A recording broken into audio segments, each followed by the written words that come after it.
There were signs of sexual assault on the little girl, and she was lying in resuscitation on her deathbed. In this type of crime, the victims are often young underage girls or young children. My first meeting with the little girl was unsuccessful. Naturally, when the interrogation process began, he did not admit his guilt. As is often the case in these crimes, he claimed to be her brother. Then it was discovered that he had done this to his sister. He is a long-time teacher, a mathematics teacher. Versions were worked on, but none of them were confirmed. So a case was opened and given to us. There were 2 sisters. Their mother would come from time to time. And when I followed the news, it turned out that she was the one who reported the missing person. And in the basement of the temporary residence of the person who was released due to insufficient evidence, skeletal remains of a little girl were found. Because I am a woman, we have a tendency in investigative fields. One of the trends in the last 510 years is that crimes related to sexual violence are more often investigated by female investigators with extensive experience. The reason is that the victims of this type of crime are often young underage girls or young children. The investigation process with them is very difficult. This incident happened in the region and involved a minor girl who was not even 5 years old. The girl was playing at home, as usual. Now, in rural areas, they mostly raise livestock, cows, and sheep. She was carrying feed for the sheep, playing and doing things in the neighborhood. Now, when a crime comes to us, it is related to the documents collected during the initial investigation, related to the expert examinations. But when the crime came to me, there was very little information. Very, very little information. It was almost a 100-page criminal case. When it came to me, it meant there were applications, explanatory letters, the standard template response from neighbors. I don't know. I didn't recognize. I didn't see. I didn't hear. Standard procedures were done. Documents were collected and submitted. Now, naturally, the young girl. The reason why this happened? A report came to 100 to police from doctors that the girl was in serious condition, that there were signs of sexual assault on the little girl, and she was lying in resuscitation on her deathbed. So an internal report came from the doctors to the internal affairs. And immediately at that time, an operational investigative team went to the hospital and to the scene. First, they couldn't find the scene. The girl had walked. The girl had walked after the incident. What happened? Her grandparents were telling what happened to you. She said and was said the girl fainted. When they took her to the hospital, naturally, her genitals were covered in blood. She didn't say anything else. They don't know what happened. The doctors immediately noticed this, because there were tears in the internal genitals. The girl was in very serious condition and lay in the intensive care unit for 3 or 4 days. After she came to, the girl didn't speak at all. Naturally, she didn't even say the words used in everyday conversation. It is said that the girl became withdrawn. She became like that. The criminal case was given to me in very, very serious condition, according to the instructions of the investigation management. Naturally, I went on a business trip to the region and completed the necessary documents. My first meeting with the little girl was completely unsuccessful. Completely unsuccessful. I met her, I tried to talk to her, but it was unsuccessful. In this way, I wasted a lot of time. But a psychologist, a pedagogue who works with young children, a good specialist, now because we also work in this field. We asked around from acquaintances and found a good specialist who works specifically with young children who have been victims of crimes. After many attempts with this specialist, we managed to get the girl to talk. The girl was so scared after this incident that even when her father came near her, She would hide behind her mother. There is an expression like that. She would hide to that extent. It is not yet clear who committed the crime. DNA tests and medical examinations have been ordered. Blood, saliva, and similar samples were taken. The scene was finally found. The scene was on the roof of her house. And because we initially thought that the girl could not go there, that place was overlooked and not inspected. Then, during the investigation, when we talked and conversed with the girl, where were you? What were you doing? Where did you fall? Now it would be wrong for us to directly ask her who did this to you. This crime, and there was a great risk that she would hide again. Where did you fall? Now, she may have associated what happened to her with falling in some way in her imagination, from that point of view. We asked her the same questions. Where did you fall? She said, finally, when we made contact with her. After we established contact, she started talking. She said, I fell on the roof. How did you get on the roof? I climbed the stairs. Now, it is very difficult and scary for a 5-year-old girl to climb stairs. The roof was also a 2-story house. She climbed onto the roof. After that, when the places were inspected, all the things on the roof were taken as material evidence and relevant expert examinations were ordered again. After the expert examinations were ordered, the DNAs found at the scene were likely to be the DNA of a relative close to the girl. Now, we have a forensic medical examination called human DNA, where it is not said with 100% certainty that this was done by this person or that this was done by that person. It only gives an approximate idea based on a certain percentage, or that the percentage from so-and-so is higher. The percentage in the samples taken from so-and-so is higher. Now, naturally, we suspect the people in the house. Who would do this on the roof? Who in the house? We suspected her father, her brother, her mother. In short, everyone. The profession of an investigator is to suspect everyone. Even if you talk to an ordinary person, you still suspect them. If you hear some information, you still suspect them. Is the information correct or incorrect? Based on your own experience, you also conclude that they are speaking incorrectly. Then, ultimately, although several suspects were identified, there was not enough evidence to accuse them. Still, repeatedly making contact with the girl gave us the result of our efforts. And ultimately the girl told the whole story. She told the whole story. The suspect was identified and charged. Before charging him, naturally, when the interrogation process began, he did not admit his guilt. In most cases, the accused in these crimes do not admit their guilt. He turned out to be her brother. Our accused was also a minor, a 14-year-old boy. A boy who had turned 14 and was heading towards 15. In his adolescence, a boy has his own feelings, experiences, some kind of biological physiological changes. And as a result, he went out on the roof and, while watching various indecent things, pornographic content, on his phone, became aroused and called his sister. And it was discovered that he had done this to his sister. This situation is very regrettable because when a crime is committed, the victim does not expect this from their loved ones. Whether it is their brother or their father, their loved one will protect them. They think, this is my brother, he will protect me. Even if they don't know how to speak. It is a natural thing that is in their birth instinct. But if the person who protects them, the person they trust, commits this crime, how difficult it is. How much this will affect the girl's psyche when she grows up tomorrow. It is true that after the crime is solved, we participate in the processes of rehabilitating her, returning her to social life, helping her to be placed in boarding schools.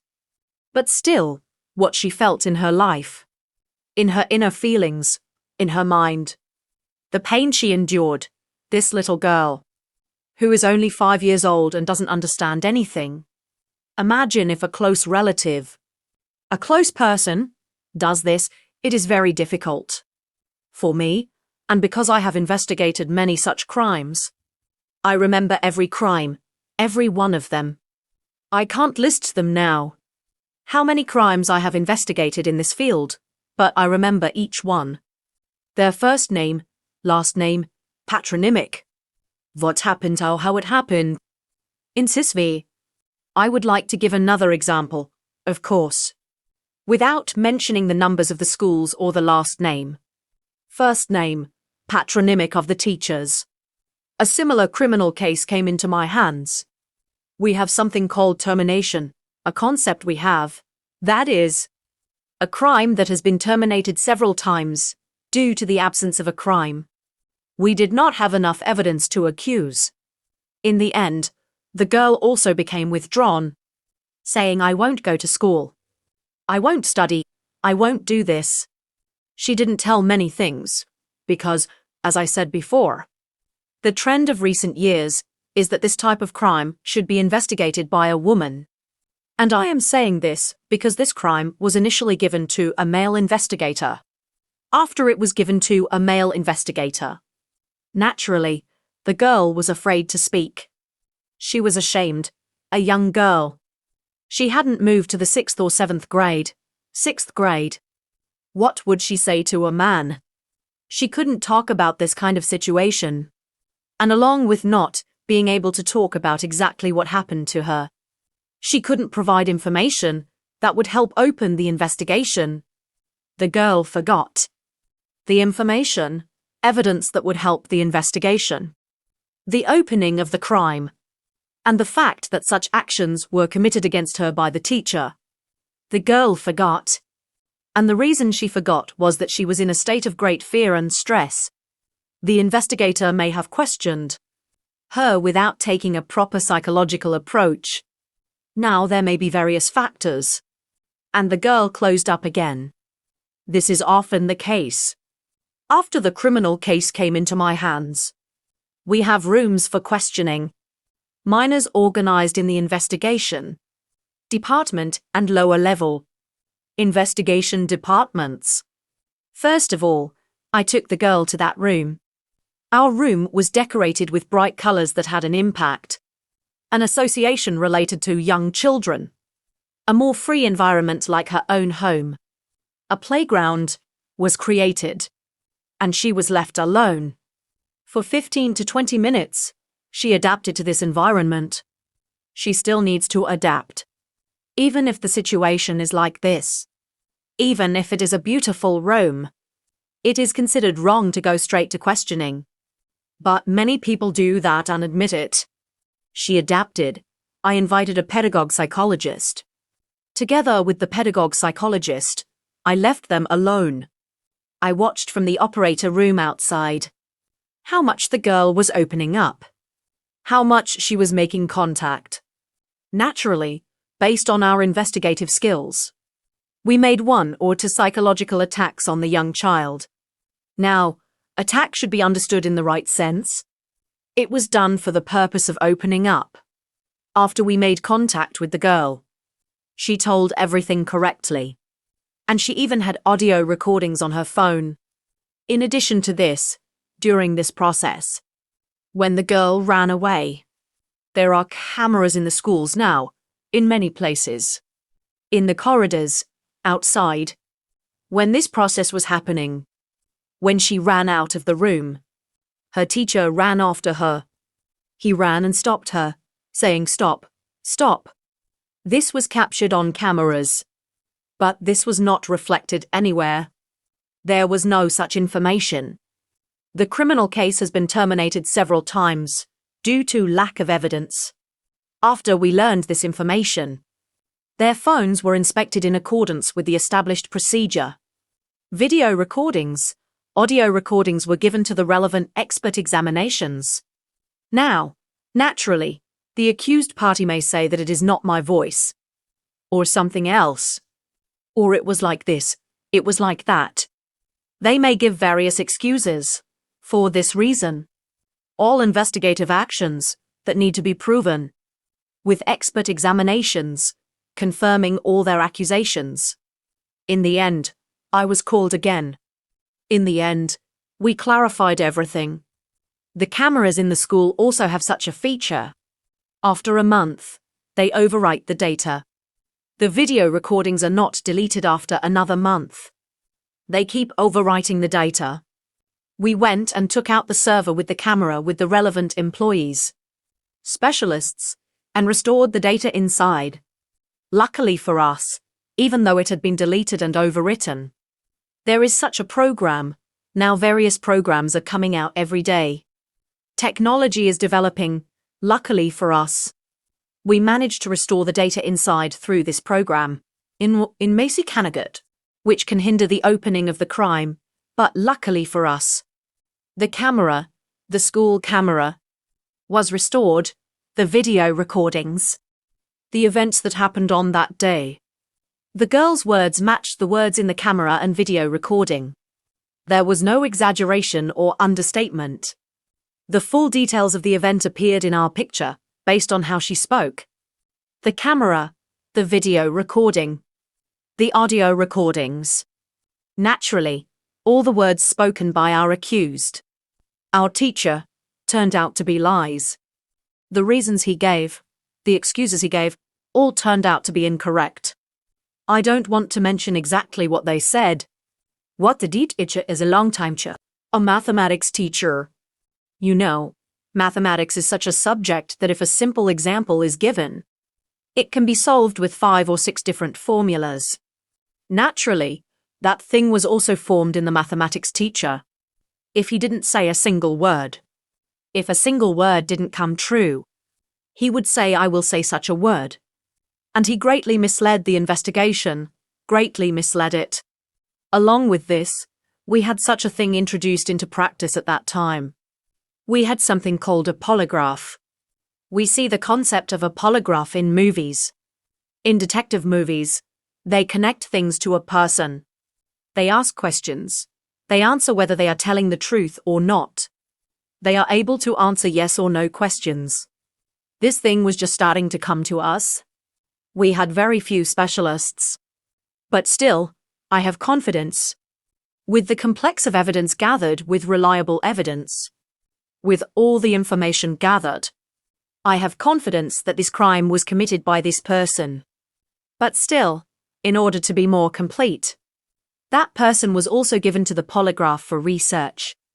Not just that person, but also the victim, the accused and the victim, so that there are no sporty options tomorrow. Why did I go through it? This one didn't. This one is also lying. In order to deny such a thing, we put both sides through the polygraph examination. Naturally, every question of our accused, the questions given by the investigator, proved that he was lying and our victim was telling the truth. And with this set of evidence, this criminal case was submitted to the court and appropriate penalties were imposed on this person. There were unsolved crimes. One of them, one that makes an impression, was such that I was a young investigator. I hadn't even been an investigator for 2 years. I was an investigator for a year and a half. They gave me a criminal case. The criminal case had such information that a young girl, who had turned 16, left her house and never came back. In the first qualification, she was missing. She was doing what she wanted. So girl left, with various assumptions. Various versions were worked on, but none of the versions were confirmed. For this reason, a criminal case was opened and given to us. Her social origin, her situation was more difficult. She didn't have a father. Her mother had gone to Turkey to work. There were 2 sisters, and the 2 sisters were growing up in the care of their grandmother. Her mother would send money from there, but she didn't contribute to their upbringing at all. There were 2 sisters in the care of their grandmother. Her mother would come from time to time, but if she came for a month or 2, she would say she was going back to Turkey to work and that's how she would live. Before solving the crime itself, you need to find out the reason. The reason. There is no one to ask about these types of crimes. You don't know who to ask. At that time, 2000. Now, I'll tell you, it was in 2009-2010. Phones, technologies, cameras were not so developed as they are now. Collecting evidence is only from the words of people. Citizens, if there is a camera, we are lucky. If there is a camera, we need to get it from there. But even then the camera would work sometimes. And sometimes it wouldn't. A lot of money was required. Internet was required for the camera. Internet was very expensive at that time. Due to some kind of social reasons, factors. No one could find out that the girl was missing. It was impossible to find out where she had gone.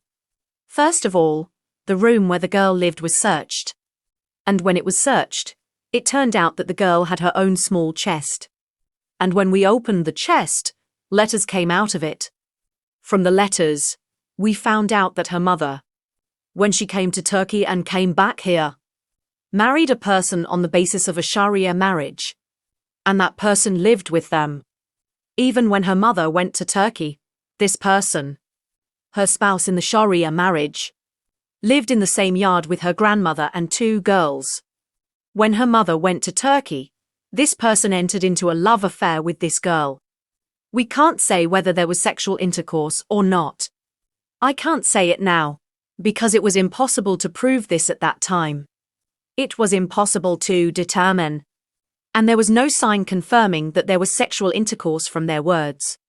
Only love affairs. A young girl, a 16-year-old girl. If he, her stepfather, her mother's spouse, showed her warmth, paid her some attention, brought her some things, she would be attracted to those things. She would see those things and think he is doing good to me. And she would fall in love with her mother's spouse. And that spouse, her stepfather, would return that warmth to her and directly express his misleading pseudo-love, saying, I love you. I will take you away from this house. We will live together. We will get married. In this way, it was revealed during the investigation that they had made a plan with the girl to run away from home. The reason why the boy did this was that he had a fight with his mother, his spouse. She said, you won't go to Turkey. She said, I will go. I will work. If I don't work, who will take care of us? And she left. Out of that anger, he planned to kidnap his child, to kidnap his stepdaughter. Later it is revealed. Now I am telling the truth. It seems easy to reveal this, but it was very difficult to reveal. One by one, her movements. From the bus, on the day she disappeared.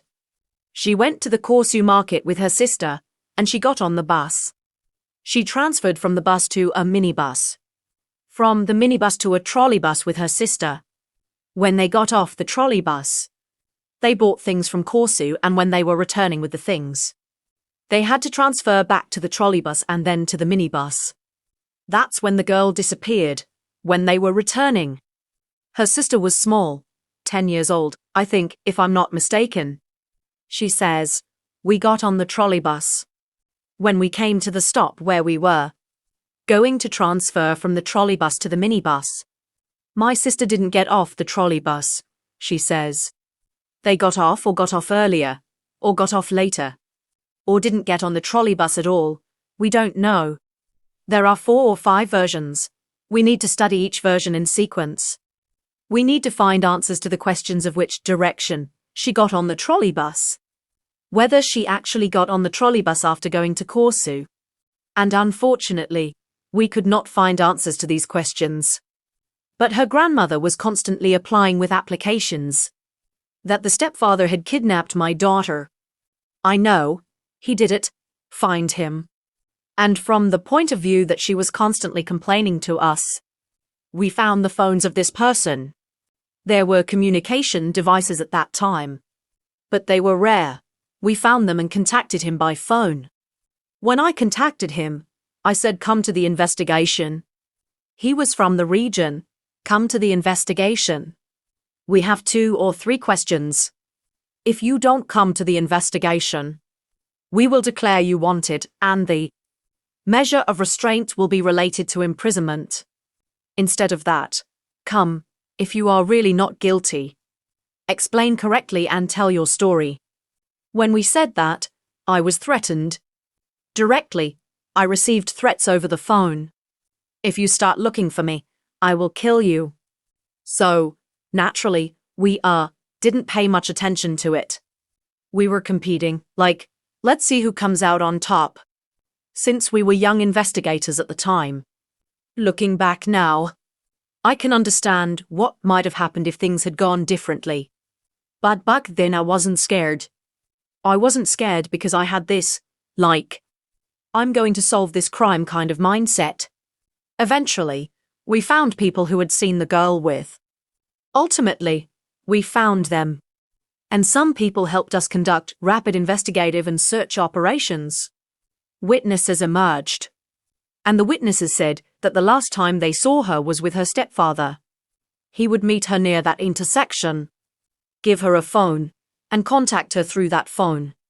Because the girl had no other way of communicating or connecting with him. He bought her a phone and would call and text her right there at the intersection. Mark it. Telling her to get off at a certain place. Get on at another, and to not tell anyone. Deceiving her like that. After we found witnesses who said the girl got off and met with this person, and that they saw the girl with this person, we put this person on a wanted list. After we put him on the wanted list, the person, was caught after quite some time. When he was caught, he had a chain and earrings belonging to the girl. The missing girl, on him. They were in his pocket, even though a lot of time had passed. But the girl was still not found. When asked about the girl, he insisted he didn't know. We said, these are her things, and his family knew who owned what. He said, no, these aren't her things. I bought them myself, intending to give them as a gift to someone. So I was carrying them around. Because a custodial sentence was applied to this person, he was taken into custody and spent some time in jail. But he was released due to insufficient evidence. Now, if we talk about what happened after that, due to certain events and factors at that time, this criminal case was taken away from me. Because the person's guilt wasn't proven. The investigator's actions appeared to be unlawful, you understand? A search warrant was issued against him. He was charged, and a custodial sentence was applied. But because there wasn't enough evidence, he was released, and the investigator was blamed for it. Now, that's natural. Everyone knows that. Because the investigator didn't work well, didn't gather enough evidence. It wasn't possible to prove his guilt. Now, we have internal affairs investigations. Internal investigations were conducted, and other things were done. Because the evidence I had gathered was my basis. I acted that way, and I proved my innocence. And the case fell into the category of unsolved and suspended cases. That is, the case was suspended in accordance with Article 164. Part 1, Clause 1 of the Criminal Procedure Code, meaning it was suspended due to not being solved. And look at this twist of fate. I transferred to the Investigation Department of the Ministry of Internal Affairs. And now, we follow the news, right? When I was following the news related to the prosecutor's office, the State Security Service, it turned out that in the temporary residence, in the basement of the person we had put on a wanted list and released due to insufficient evidence, skeletal remains of a girl were found.